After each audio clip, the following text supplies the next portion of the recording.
को अवश्य सब्सक्राइब करें और नए अपडेट्स सबसे पहले पाने के लिए इस बेल बटन को दबाना न भूलें। सब भाई शेयर लगाइए। बहुत दिन हम बोलते हैं लाइव आके कि हम गरीब सिंगर का मदद करते हैं, तो बहुत सिंगर लोग बोलता है सब भाई शेयर लगाइए। जो ओरिजिनल अपना माई का होगा वही शेयर लगाएगा, जो भड़ुआ होगा हट जाएगा लाइव से। आज वो गरीब लड़का का रोते हुए हम वीडियो देख लिए हैं। सब भाई शेयर कीजिए। साला बहुत आदमी के, बहुत जिला में बहुत आदमी का बहुत लोग है, तो हमरो घर मोतिहारी है।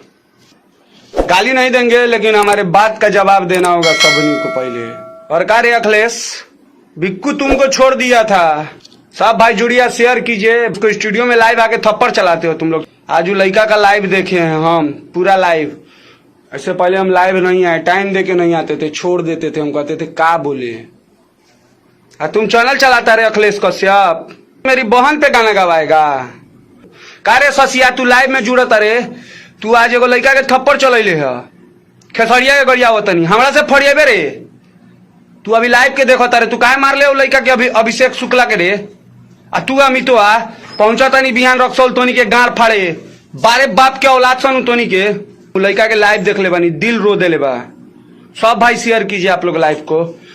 तुम साला जिसका लिंक पोस्ट किया था ना, फलानवा की बेटी सपनवा में आती है, छोटा भाई मेरा गाना गाया था, छोड़ दिए थे। दंगल म्यूजिक मेरा कंपनी है, पूछ लेना फोन लगा के। उसके जो कंपनी ओनर विकास है ना, कहना कि सौरभ ऐश्वर्या का कंपनी है, बोलेगा हाँ सौरभ ऐश्वर्या का कंपनी है।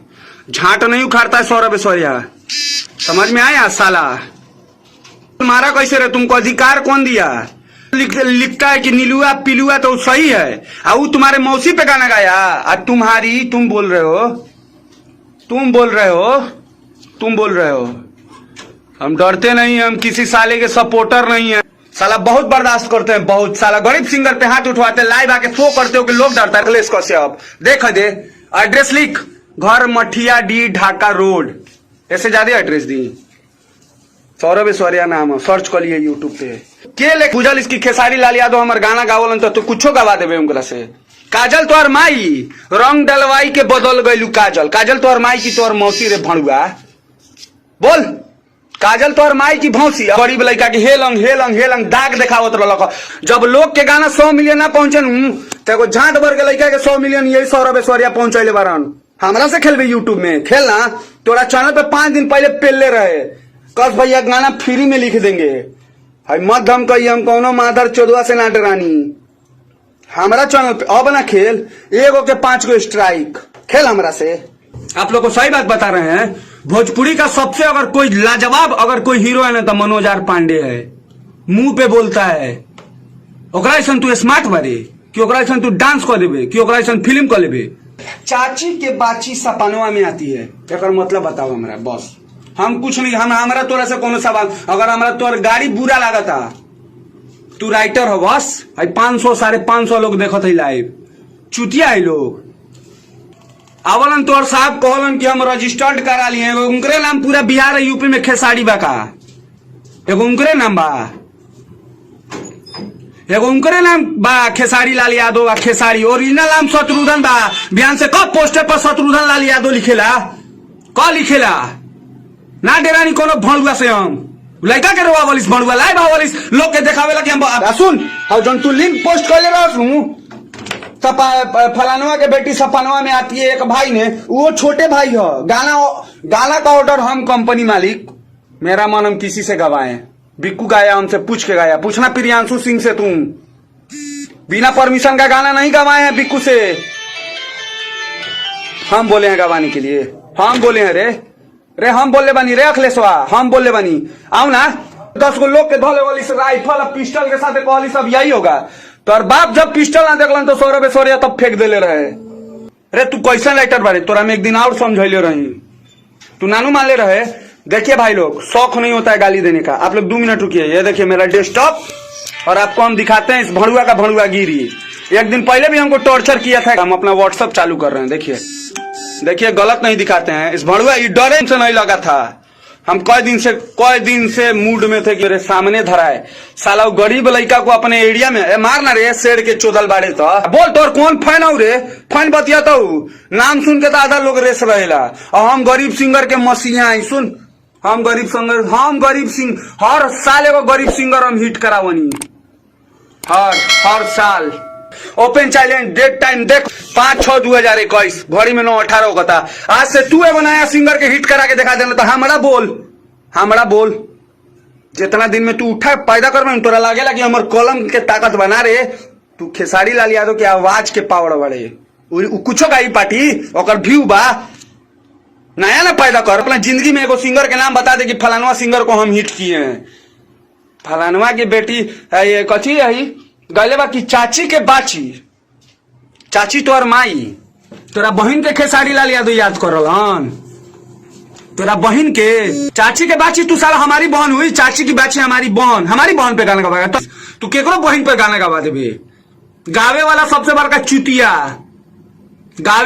बड़का चुतिया चाची के बाची का मतलब आप समझाइएगा सर सुपर स्टार खेसारी लाल यादव जी आप बता दीजिए आप जैसे पोस्ट करते हैं कि मेरा नाम मेरा फोटो मेरा झटवा बिना परमिशन के आप यूज नहीं कर सकते हम दिल्ली गवर्नमेंट से लिए हैं तो आप किसी के बहन पे गाना गाने वाला कहां से लिए हैं बिहार का जो सेंसर बोर्ड है फिल्म का वो आपको आदेश दिया कि आप किसी के माई बहन पे गाना गा दीजिएगा बोल रहे ससिया तू काहे मार ले रे रक्सौल में बिहान तो और गांड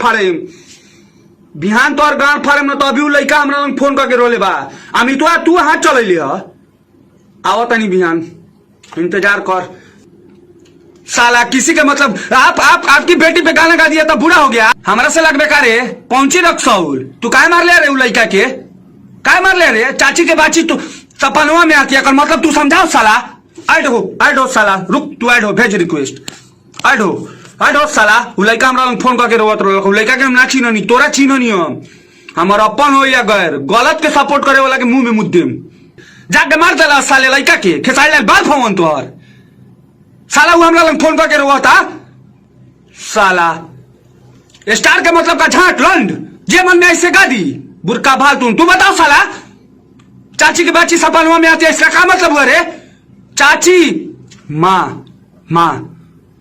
माई पर गाना गा दी अगर बात के गाना हो और समझाओ हर भोजपुरी के दूगो अर्थ होखेला नु हर भोजपुरी के दूगो अर्थ होखेला तू एक और अर्थ हमरा समझाओ रिक्वेस्ट भेजना ऐड हो ना सामने ना बतियो पहुंच जब रक्सौल तो मुंह से बकरी ना निकलता देख मत खोल हमरा मत खोल तू काहे मार ले अभिषेक के कौन अभिषेक प्रमोद लहरिया हमको फोन किया है कहाँ आई रे अमितवा कहाँ आई बोल कौन दादागिरी करता रणधीर सिंह कौन सी दादागिरी करता नहीं तोर चाची हो चाची के बाची सपनवा में आती हो तोर बहन हमर बहन और बोल तोर बहन के लोग सपना में याद करी तो तू भणुआ वस्तु सुनबे हम ना सुने आप लोग 1300 आदमी लाइव से जुड़ रहे हैं देखिए अपना व्हाट्सएप चालू कर रहे हैं दिखा रहे हैं इसको हम एक बार और चेतावनी दिए थे देखिए इस भणुआ का नंबर भी आपको व्हाट्सएप ऑन हो रहा है मेरा व्हाट्सएप ऑन इस भड़ुआ को पहले ही समझाए थे लेकिन बस इसका इंतजार कर रहे थे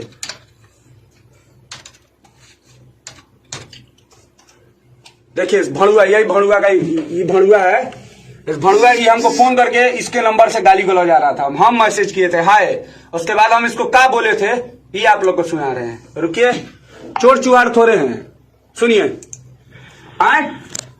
कौन बोला था तू बतियो कौन बोला था तू तुम ना मांगा जो तू अखिलेश कश्यप के नंबर से बोला था अपन पहचान बताना कि तू अखिलेश कश्यप बतियाता रहे तो तोरा औकात एक दिन में अभी दिखा दियो देखबे हम लोग तो मतलब बहुत खराब लड़का है हम भाई बोला था तो अखिलेश कश्यप के भाई बोला था तो अखिलेश कश्यप के माई बहन चोदे लागे मोकरे नंबर से फोन आवता मिनट सेकंड ना लगी हमरा हम ना देवानी कोनो स्टार अपना घर कोई हम झाटा यूट्यूब पर खाली लोग के माई बहन चोदे नहीं है वीडियो चलेला तुम्हारे माता चोर अब फिर फोन आए तो माता के चोरे में रुक अब बोले अखिलेशवा रे अखिलेशवा कौन बोला था तू बतियो कौन बोला था तू बताओ तू कौनो के बेटी बहन पर गाना लिख देबे तोरा साथे तू रितेश पांडे के साथे गलत कहले कि अपना नाम वाला गाना रहे भतीजवा के मौसी जिंदाबाद के कर मोनू अलबेला के रहे नु रहे कि ना रहे बोल बुरका भाल आके लाइव आके बोलिए तू बिकुआ के लाइव देख के आके हमारा लाइव के ना जवाब दे। रितेश पांडे के साथे लाऊं तोर तो नामे पे पहुंचो, तू विवादित राइटर बारे, तोर तो नामे विवादित राइटर में आयल। तू साला जालिस तोर घर के लोकल क्षेत्र के रखा था, दिखा दिले खेसारी भैया हम आपके लिए लोग के कहलिस की राइटिंग छोड़ना होगा। बहुत कई बार जेल खटल बारे। चाहे अखिलेश कश्यप के कोनो औलाद होके तो हमरा से बतियो, हम कोनो नहीं, हम बहुत खराब लड़का हई, हम ना बोलत रहनी कब के पिटाई वीडियो होकर ना। आज वो लड़का के लाइव देखनी हम जब पोस्ट करनी नु तबे कहनी कि ना लाइव आवल बहुत जरूरी बा। वो आके दिखावलन कि मेरा नाम, भैया हम आपका नाम नहीं ले सकते हैं लेकिन आप बहुत बड़े स्टार हैं, आप जो लिख दीजिएगा वो आप जो गा दीजिएगा लोग सुनता है। आप वो काम कीजिए ना सर, क्या छोटे मोटे बात आपको हम बोले, आप एक को बात बोल दीजिए। आप बहुत गाते हैं सकेत पेनल छोड़ दो कलुआ के माई, सानिया मिर्जा कठन थुनिया जान मारेला। सानिया मिर्जा आपकी माँ का नाम था कि आपकी बहन का? जवाब दीजिए, आप जवाब दे दीजिए। आप लोग के माई बहन पे गा सकते हैं, लोग के माई बहन पर आप गा सकते हैं। कोई आप पे गा रहा है तो उसको कह रहे हैं इधर मारो उधर, लाइव दिखा के थप्पड़ चलवाते हैं।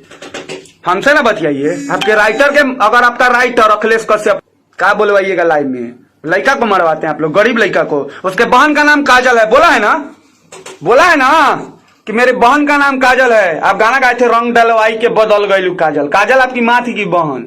अखिलेश कश्यप जी, बजने के लिए आप अपने माँ बाप सबका संस्कार भूल जाइएगा। जब आपके पास पैसा है तब पावर दिखा दीजिएगा। पैसा मतलब का, किसी का माई बहन गरिया दीजिएगा। आप पूरा बिहार यूपी के बहन पे गाना गा दिया, आपका झांट के सिंगर हैं। अब झांट का राइटर है, कौन सी का राइटर है वो, कौन सी का राइटर है बताइए ना। गाते हैं चाची के बाची सपनवा में आती है। चाची आपकी बहन की आपकी माई? आप हमको बताइए ना खेसारी लाल जी, आप इसका मतलब ट्रांसलेट कर दीजिए। चाहे आपके राइटर के अगर गाड़ में दम है तब चाची के बाची का मतलब क्या हुआ? आइए आइए, हमको विक्की यादव का धमकी मत दीजिएगा। सबसे पहले हम विक्की यादव को गरियाएंगे, इतना गरियाएंगे कि आप जानते ना है हम डरते नहीं है। गलती नहीं होना चाहिए, वो लड़का का गलती था, वो गाया। सर आप सही रहते तब मारते तब कोई नहीं बोलता। आप करे तो रास लीला, वो लड़का कर दे तो कैरेक्टर ढीला। आपकी बेटी या लोग की बहन नहीं है। बोलिए ना, आप अपने मैनेजर को बोलिए वो लड़का के हमारे पास आदमी भेजे मेरे पास आदमी। वो लड़का रो रहा था, यहाँ दाग दिए ना आप लोग, यहाँ मारे हैं उसको। गा दिलक खेसारिया के बेटी सपनवा में आती है तब बाप रे, बहुत बड़का हमारे खेसारी भैया पे गाना गवा दिया। पहुंच गया अखिलेश कश्यप कुत्ता काला। तू मार लिया का है लड़का के लाइव देखिए कैसे रो रहा है। आप लोग देखिए 1400-1500 लोग। अखिलेश कश्यप तोर कौन गाना हिट हो रे? अगर सुन अखिलेश कश्यप, तोरा लागेला कि हमरा कलम में बहुत बड़का ताकत बा, तोरा लागेला हमारा लंग 50 गो कंपनी बा, तोरा आदि शक्ति फिल्म से तोरा लंग बहुत बड़का एगो चैनल बा, बेब के नाम धरी। अगर अपना माई के हेमे से निकल बारे तो साल भर के अंदर एगो नया लड़का बजवा दे, तोर जूता हमर सर लाइव आके पिटाएम। अगर तोरा कलम में हुए इतना ताकत बा तो। लेकिन एक बात याद रखिए, कोनो बेटी बहन के नाम पर अब गाना मत गवाइए। तू नाम धरवाइते नु तब कोई ना बोली, सब गावेला वो गाई। लेकिन चाची के बाची, तोहर चाची कोनो ना हो, तू यही लेखा गवा देबे, बुझबे कि हाँ खेसारी लाल यादव मेरा गाना गा रहे हैं। सबसे बड़का चुतिया इंसान तो वो है कि कुत्ता बिलाई राइटर का गाना गाते हैं। अगर आपके पास गाना नहीं है ना सर, आपके पास गाना नहीं है तो हमको फोन कीजिएगा। मेरा नंबर लिख लीजिए 8899 88 आपको बहुत अच्छा गाना मिलेगा। आप जो गाना उठा के गाए हैं ना वो मेरा ही चैनल का गाना है, दंगल म्यूजिक वर्ल्ड मेरा चैनल है। सुनाई आया? मेरा गाना उठा के आप लोग बुढ़का भाल लोग बुझते हैं सिंगर। चाची के बाची का मतलब समझाइए ना। हम पंकज सिंह बुझते हैं काम। हमारा से ना क्षमा मंगवा, हमारा से ना कह खेसारी लाल को हम कबो सॉरी ना बोले, हमारा खून में फर्क होई। शरीर पे अगर 500 फट्टा भी गिरी नहीं तबो सॉरी ना बेम, जानत नहीं कि बहुत थुतू रही गिर जाई। एगो थप्पड़ हमरा ऊपर गिर जाई तो खेसारी के 50 गो थप्पड़ पड़ी। तू तो दूर के, तू तो चमचा बारे। आप लोग सुनिएगा इसका बात, लाइव के बाद नहीं मारा है कितना है जो थप्पड़ चलावता नु हई। अगर कह दिए अगर हे गाल पर चला के दिखा दो पेपर, अगर ई हई तोरा कलम में सब भाई शेयर कीजिए। आप लोग अगर दिल से अगर वो लड़का का सपोर्ट कर रहे हैं, 2000 लोग लाइव को देख रहा है, आप लोग अगर ओरिजिनल मर्द के औलाद हैं तो आप शेयर कीजिए सब भाई, है ना। तो आप लोग लाइव से हट सकते हैं। आप लोग सही का सपोर्ट करते हैं, हम गलत करते हैं तो हमको भी बोलते हैं आज वो गलत किया। वो लड़का का क्या गलती था? आप उसका आईडी खोलिएगा, रो रहा था, वो बोला मेरी बहन का नाम काजल है, कि मेरे बहन के नाम पे गाने वाला कोई क्या कौन होता है? आप लोग जवाब दीजिएगा। एक लिस्ट कर सब तुम जवाब देगा। फोन करना हमरा फोन कर, हमरा से ना बतियो। तोरा मैसेज कर ले बनी, देख ले व्हाट्सएप पे। कुछ दिन पहले तू हमरा फोन करके कस बउआ हम बउआ तोरा माँ का बुर में घुस जाए। बउआ बहन के भेजना, एक के बेर में मामा कहे लगता तू ना। गाना ओरिजिनल गाना को हमर है, गाना आप लोग को दिखाते हैं। गाना में दंगल म्यूजिक से गाना रिलीज हुआ है। दंगल म्यूजिक मेरा कंपनी है, छोटा भाई, बहुत पुराना गाना था। बिक्कू हमको बोला प्यार करते हैं उससे कि भैया हमको गाना ही गाना। हम बोले ठीक है गा लो। संपत्ति मेरा मालिक हम कहीं से गवा सकते हैं। मेरा चीज है, हम उसके मालिक हैं, तुम नहीं ना। तुम पोस्ट किया मेरा ही चैनल का लिंक उसको शरीफ देखने के लिए। सारा बात का एक ही बात का जवाब दे दो, चाची के बाची। एक बाद कॉलम चलावल छोड़ दो, कॉलेज बाइकआउट कीजिए। हम लाइव में बोला था नहीं 1700-1800 लोग चुटिया ना जो हमारे लाइव देखा था। सुन सीधे हम कहता नहीं, तू नया एगो सिंगर के गाना बजवा दे कौनो चैनल से बिना एड प्रमोशन लगा के। अब यूट्यूब के खेला हमरा से मत खेलिए। बहन चोदू गरीब लड़का को कोई नहीं, उसके बहन का नाम काजल है। तुम मारा अखिलेश अपने सामने थप्पड़ चलाता, अपने सामने थप्पड़ एक पड़ाक मारता खुद पे कि हाँ इसके बहन पे हम गाना लिखे हैं, हम गलत हैं, तब मानते कि तुम साला सही का चोदल है। तोर तो नाम बहन चो, तोर नाम लोग जान लो कब विवाद में लांगा लखनऊ के चीनत रहे। तू मोनू अलबिला के गाना अपन नाम लेवेला खेसारी लाल यादव से गवा देले। अगर आज के बाद खेसारी लाल यादव तोहर गाना गईन तो गाड़ी सुनियन। सिंपल बात बा। तू कहले नु कि प्रूफ कर दीजिए हम बाइकआउट, तोहरे वो लाइव दिखाई लोग के। तू कहले न बारे कि मुझे बाइकआउट में, हाँ हमारा बात के जवाब दे दे चाची के बाची। एक और दुअर्थी तू समझा दे। अब कोई इतना बड़का प्यार ना कि गाय या भैंसी या माल के लोग कहला बाछी, तो कोई खेसारी लाल कुत्ता हवन का कि गाय से प्यार करियन ओकरा बाछी से? हाँ बोल ना, हमारा दुअर्थी मत समझो। बहुत दुअर्थी गाना गवैले बनी, हमरा से ज्यादा दुअर्थी गवैले बड़े। तो तू जितना अपना जिंदगी में गाना गैले होवे 100 मिलियन के टैक्स सौरभ ऐश्वर्या के गाना के लागल हो। समझ में आई? जब तोर 100 मिलियन गाना ना पहुंचल हो तो कहिए 100 मिलियन गाना हमार पहुंच चुकल बा। समझ में आलो? हमर खुद से हमर राइटर लिख ले बा, हमरो राइटर लिखेला। हमारा ई गाना के मतलब सुन ले अखिलेश कश्यप, तोरा जवाब देवे के होई चाची के बाची, हमरा और कुछ ना। सपनवा में आती है तो हम समझ गए, लेकिन है चाची के बाची का भेल? तू गवाइते कि हमार बहन सपनवा में आवता, तू अपन पर्सनली नाम रखते। तू पूरा यूपी बिहार के तो बाप भेल बारे। तोरा माँ का चोदो केकरो बहन पर गाना गवा देबे? वो लड़का बोले बनू कि मेरे बहन का नाम काजल है। जवाब देना, दे जवाब। चलिए भाई लोग, अभी लाइव को हम खत्म कर रहे हैं, ठीक? आप लोग इसी तरह ही कीजिए। आप गरीब सिंगर के लिए सौरभ ऐश्वर्या है, आप सबके बहन पे गाना गाए हैं। कल क्या आपको तैयारी आइएगा ना, जो आपके सपोर्टर लोग होंगे ना उनसे कहेंगे कि चाची के बाची का मतलब भैया बता दीजिए, तो कल वही चप्पल उठा के तोरा मारिए। Bye, good night. आप लोग जुड़िए, सब भाई से।